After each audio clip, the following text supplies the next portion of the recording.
You've seen this person before. They're good, reliable, smart, always available. The one who fixes problems before they become disasters.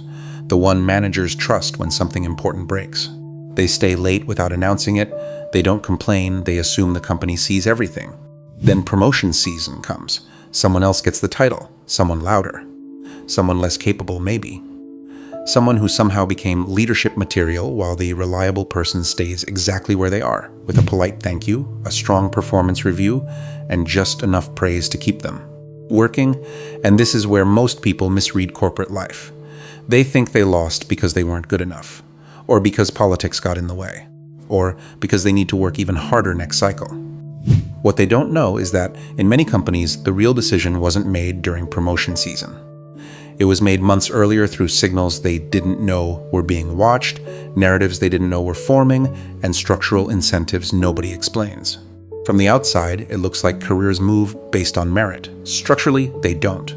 They move through perception, timing, leverage, and the quiet systems that decide who gets accelerated, who gets parked, and who gets used. Here are 5 career mistakes that don't just hurt your progress. They quietly steal years from it. If you want to stop getting blindsided by workplace systems nobody explains, subscribe. Most employees are taught a simple belief.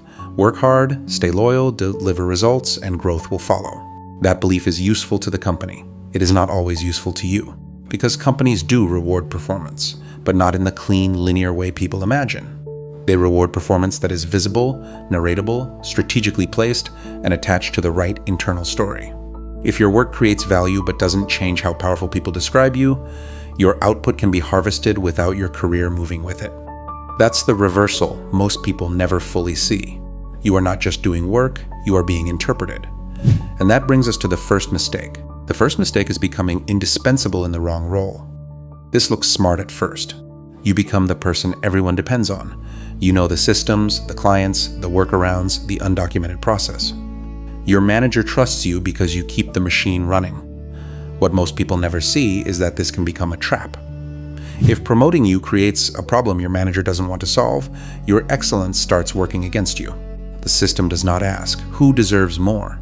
It often asks, what creates the least disruption? And if you are too useful where you are, the company may keep rewarding you with appreciation instead of advancement. That sounds unfair until you look at what's actually happening. Managers are judged on team output now, not on your long-term career health. If losing you makes their quarter harder, your promotion becomes a cost center. There's a second layer to this. Once your identity becomes the reliable executor, people stop imagining you in a larger role. Not because you lack ability, but because your current usefulness becomes the dominant story around you. The signal was there. You just didn't know it was a signal. Over time, this causes one of the most expensive forms of career stagnation. High effort, low mobility. You get trusted more but elevated less. More work, more dependence. Same level. The second mistake is assuming hard work speaks for itself. This is one of the most damaging myths in corporate life because it feels honorable. Keep your head down. Let the work shine. Avoid self-promotion. Be undeniable. But organizations do not absorb reality directly. They absorb summaries. Your work is usually filtered through managers, calibration meetings, skip-level conversations, budget discussions, succession plans, and vague labels like readiness and executive presence. By the time your performance reaches the people who matter, it has already been compressed into a narrative. And narratives don't reward effort.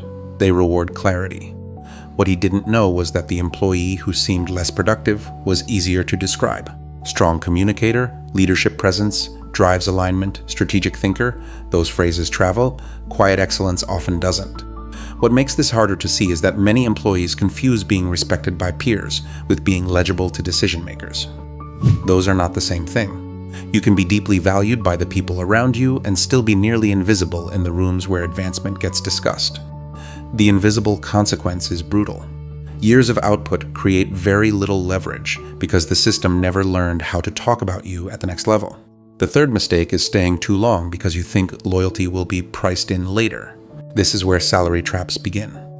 Most people assume that if they prove themselves over time, the company will eventually correct the gap.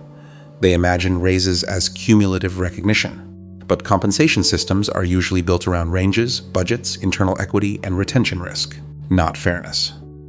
That means your salary often has less to do with your current value than with the conditions under which you entered the company and how aggressively you've forced reevaluation since then. The hidden mechanism is simple. External hires are priced against market pressure. Internal employees are often priced against inertia. If you joined at a modest number, accepted small annual increases, and stayed loyal while your responsibilities expanded, the company may now be getting your higher level output at a discounted rate, not because they hate you, because the system will usually preserve a favorable cost structure until something forces it to change. What most employees never realize is that promotions do not always fix this. Sometimes they formalize it. You get a title bump, a restrained increase, and a new compensation ceiling built on an old baseline. From there, every future percentage raise compounds the original discount. This is how people lose years financially while thinking they are building security. The fourth mistake is treating HR and performance reviews like neutral processes. They are not necessarily hostile, but they are not neutral. Performance reviews feel like evaluations of your work. In reality, they are often tools for resource allocation, documentation, legal insulation, and organizational control.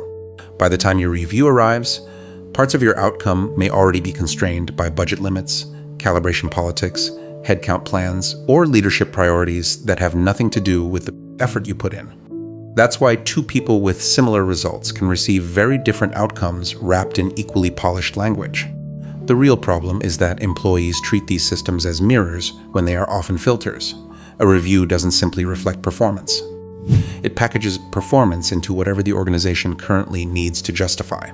If the company wants to retain you cheaply, the message may be, strong contributor still developing. If they want to prepare a file in case they need to manage you out later, the language may become selectively vague. If they want to protect a favorite employee, standards can suddenly become flexible. From the outside, it looks procedural. Structurally, it is negotiated reality. The consequence is not just one disappointing review, it is the gradual locking in of a reputation you did not realize was being documented. Once a narrative enters the system, future decisions start referencing it, not always openly, but quietly. The fifth mistake is waiting too long to realize your manager is not your advocate. This is one of the most painful lessons in corporate life because it collides with trust. A good manager can change your trajectory. A weak, insecure, overloaded, or politically cautious one can stall it for years. And most employees don't notice the damage early because nothing dramatic happens. There's no obvious sabotage. Just small deferrals. Not yet. Let's revisit next cycle. You're doing great where you are. We just need more consistency. The timing isn't right. Individually, each sentence sounds reasonable. Collectively, they can become a holding pattern. What most people never see is that managers have their own incentives. Some want to help you, some want to keep their best workers, some avoid advocating because political capital is limited and they'd rather spend it elsewhere. Some simply don't know how to sponsor talent upward, and some are threatened by anyone who is becoming too visible. There's a second layer to this. If your manager is your only pathway to visibility and they are not actively translating your value upward, your career may be bottlenecked by a single person's ability or willingness to carry your signal. That is an enormous structural risk, and many employees leave it unmanaged for years. So the reframe is this: your career is not just a story about effort. It is a story about how effort gets converted into signal, how signal gets converted into narrative, and how narrative gets converted into money, mobility, and opportunity. That's the system. The employees who grow fastest are not always the smartest or the hardest working. Often, they are the ones who understand where interpretation happens, where leverage comes from, when to move, when to become visible, and when loyalty has stopped being an asset and started becoming a discount. This is why two people can work equally hard and end up 5 years apart. One is building value, the other is building recognized value. One is trusted, the other is positioned. One is waiting to be rewarded, the other understands that most companies reward what they can clearly justify, cheaply retain, and safely promote. And once you see that, a lot of corporate life stops feeling random. The missed promotion, the vague feedback, the low raise, the suddenly cooler tone. The manager who praises you but never pushes you forward. The title that comes late and pays light. The review that sounds positive but changes nothing. It was never just about whether you were good. It was about whether the system had a reason to move you. That's the hidden law most employees learn too late. The organization will rarely correct what it can continue using. If you do not manage the signal, the system will manage your ceiling for you.